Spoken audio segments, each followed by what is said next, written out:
தொடக்கப்பள்ளி பனையப்பள்ளி.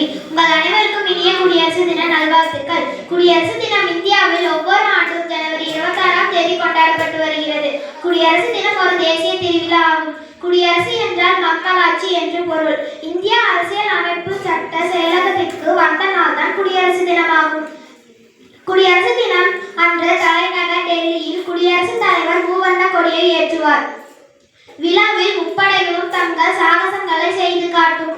நமது இந்தியா வேற்றுமையிலும் ஒற்றுமை கண்ட நாடாகும். நாம் அனைவரும் இந்தியர்கள் என பெருமை கொள்ளும் தருணம் இது. இறுதியாக நான் ஒரு கவிதை கூறி எனது உரையை முடிக்கிறேன்.